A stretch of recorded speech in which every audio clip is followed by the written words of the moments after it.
Assalamualaikum warahmatullahi wabarakatuh. Halo, jumpa lagi bersama saya Bahtiar Movie dalam channel Seribu Jalan. Baik teman-teman, pada video kali ini kami akan memberikan informasi yaitu mengenai kebijakan pemerintah apabila guru honorer tidak lulus seleksi P3K tahun 2021. Dan juga kami akan memberikan informasi terbaru terkait pelaksanaan seleksi P3K ini teman-teman.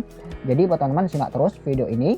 Dan sebelum lanjut, seperti biasa kami ingatkan kembali buat teman-teman yang masih belum subscribe ke channel ini, teman-teman subscribe terlebih dahulu dan tekan tombol loncengnya agar nantinya teman-teman selalu mendapat informasi-informasi terupdate seputar pelaksanaan seleksi P3K ini. Baik teman-teman, kita langsung saja ke pembahasan. Sebelum lanjut pada kebijakan pemerintah, di sini saya akan memberikan informasi terbaru terlebih dahulu teman-teman, yaitu info terbaru mengenai P3K tahun 2021 yang harus teman-teman ketahui. Kita lihat yang pertama yaitu ujian P3K berbeda dengan ujian CPNS karena tidak ada seleksi kompetensi dasar, hanya seleksi kompetensi bidang atau teknis. Nah, untuk ujian CPNS dan P3K ini berbeda teman-teman. Untuk CPNS kan ada dua tes yaitu SKD dan SKB. Sedangkan untuk ujian P3K ini hanya seleksi kompetensi bidang teman-teman atau seleksi kompetensi teknis saja. Jadi apabila teman-teman lolos di ujian P3K ini, maka teman-teman kemungkinan besar akan lolos menjadi ASN P3K.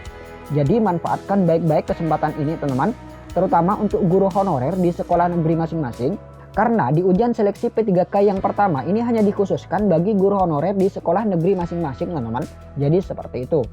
Kemudian yang kedua, jika peserta tidak lulus seleksi P3K di ujian yang pertama, maka untuk ujian yang kedua dan ketiga peserta hanya perlu daftar ulang dan memilih formasi saja. Nah, apabila nanti teman-teman tidak lolos di ujian seleksi P3K yang pertama, maka untuk ujian seleksi yang berikutnya teman-teman tidak perlu mendaftar dari awal lagi, tapi cukup daftar ulang dan memilih formasi saja, yaitu dengan login di portal SSCASN dengan menggunakan username dan juga password yang sudah dibuat. Jadi simpan baik-baik teman-teman username dan juga password tersebut karena itu akan dibutuhkan sampai teman-teman lolos ke tahap pemberkasan. Dan juga di sini teman-teman bisa memilih formasi lagi sesuai dengan ketersediaan formasi yang ada. Misal di ujian seleksi P3K yang pertama teman-teman memilih di SDA. Nah, untuk seleksi yang kedua dan ketiga teman-teman bisa memilih formasi lain sesuai dengan ketersediaan formasi yang ada. Jadi seperti itu.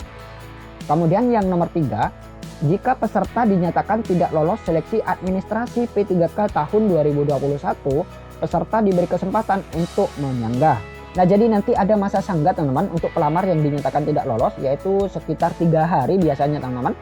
Jadi apabila berkas teman-teman nanti sudah sesuai, ukuran juga sudah sesuai dan memenuhi syarat, tapi dinyatakan tidak lolos seleksi administrasi, maka teman-teman bisa menyanggahnya. Nanti tim panitia seleksi akan mengecek kembali berkas yang sudah teman-teman unggah. Jika sanggahannya diterima, maka teman-teman akan berubah status menjadi lolos seleksi administrasi. Jadi seperti itu. Kemudian yang nomor 4, guru yang melewati passing grade tahun ini namun tidak mendapat formasi dapat menggunakan nilai hasil tes tahun ini di tahun selanjutnya. Nah, jadi nilai hasil tes yang lolos passing grade ini bisa digunakan di seleksi di tahun berikutnya teman-teman. Jadi seperti itu. Kemudian ini adalah kebijakan pemerintah bagi peserta yang tidak lulus passing grade teman-teman atau tidak lulus seleksi P3K tahun 2021.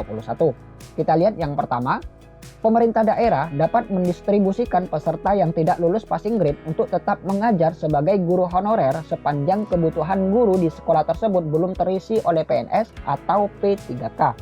Nah, buat teman-teman yang tidak lolos passing grade ataupun tidak lolos seleksi P3K, pemerintah daerah ini memberikan kebijakan teman-teman, yaitu untuk tetap mengajar sebagai guru honorer sepanjang kebutuhan guru di sekolah tersebut belum terisi oleh PNS atau P3K. Kemudian, bagaimana jika kebutuhan guru di sekolah tersebut sudah diisi oleh PNS atau P3K? Apakah guru tersebut tetap mengajar? Nah, di sini ada kebijakan kedua teman-teman dari pemerintah. Kita lihat di sini. Pemerintah daerah juga dapat menempatkan peserta yang tidak lulus passing grade sebagai tenaga kependidikan honorer.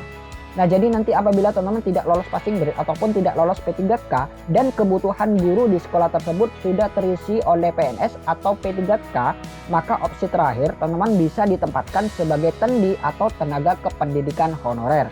Jadi tidak serta-merta langsung diberhentikan teman-teman. Jadi seperti itu kebijakan yang diberikan oleh pemerintah.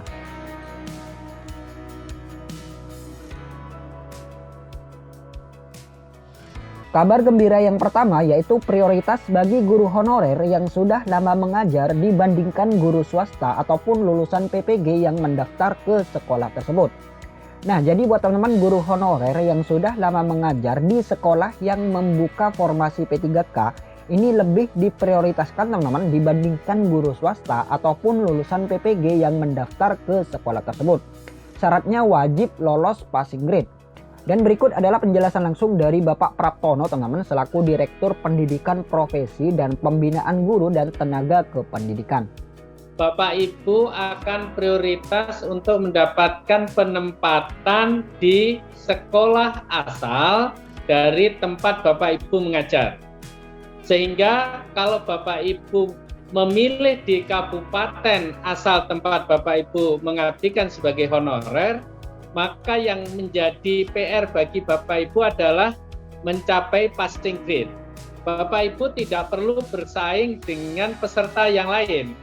Selama Bapak Ibu masuk memenuhi passing grade, maka Bapak Ibu akan prioritas penempatan di sekolah tempat Bapak Ibu mengajar. Tetapi kalau mengambilnya di kabupaten lain atau ada dari yang peserta dari luar, maka di situ selain harus memenuhi passing grade, maka harus juga menjadi peserta dengan nilai tertinggi di tempat penugasan yang dipilih nanti. Gitu. Ini kan sebenarnya kebijakan afirmasi yang diberikan oleh pemerintah ya, yang tetap memprioritaskan tempat asal dari Bapak Ibu guru honorer itu memberikan pengabdian. Di dalam skema pendaftaran, nanti kan peserta itu memilih kabupaten, tidak memilih sekolah. Nah, bagaimana cara yang akan dilakukan oleh pemerintah untuk mengatur penempatan? Maka salah satu indikator yang dipakai adalah memprioritaskan guru-guru untuk mendapatkan penempatan di sekolah asal.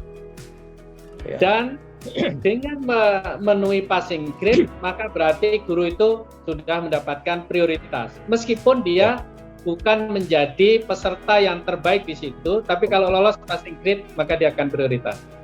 Kemudian yang kedua, guru honorer yang ijazahnya tidak linier tetap bisa mendaftar PPPK tahun 2021.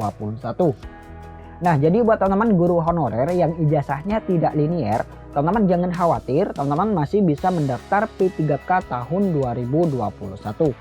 Dan berikut adalah penjelasan langsung dari Ibu Nunuk Suryani, teman-teman. Bahkan kami itu juga memikirkan gini Pak Indra, banyak guru honorer yang usianya ada yang 50, di atas 50 tahun, 58 tahun, itu jika mengecek ijazahnya itu sudah tidak sesuai dengan linearitas yang dibutuhkan. Sehingga kami pun melakukan pengecekan linearitas dan memberi kesempatan guru-guru untuk mendaftarkan ijazahnya. Kita lakukan verify dan kita sesuaikan supaya seluruh guru dengan latar belakang pendidikan apapun yang tidak terakomodir dengan SK linearitas yang ada, kita akan terbitkan Permendikbud yang baru agar supaya seluruh guru itu bisa terwadahi. Kemudian yang nomor 3 yaitu peserta yang tidak lolos P3K di sekolah pilihannya akan di-ranking kembali. Nah, jadi buat teman-teman yang tidak mendapatkan tempat di sekolah pilihannya, teman-teman nanti akan di-ranking kembali. Peserta ranking tertinggi akan ditempatkan di sekolah-sekolah yang paling diprioritaskan Kemendikbud berdasarkan rapor mutu di kabupaten atau kota yang sama, guna mendukung pemerataan kualitas pendidikan. Dan juga peserta ini bisa menolak penempatan tersebut teman-teman dan memilih untuk ikut ujian seleksi berikutnya. Nah, jadi buat teman-teman yang lolos passing grade namun tidak mendapat tempat di sekolah pilihannya, teman-teman jangan khawatir, teman-teman masih memiliki kesempatan untuk lolos menjadi ASN P3K melalui jalur perankingan ini. Baik teman-teman, itulah sedikit informasi dari kami, semoga video ini bermanfaat. Wassalamualaikum warahmatullahi wabarakatuh.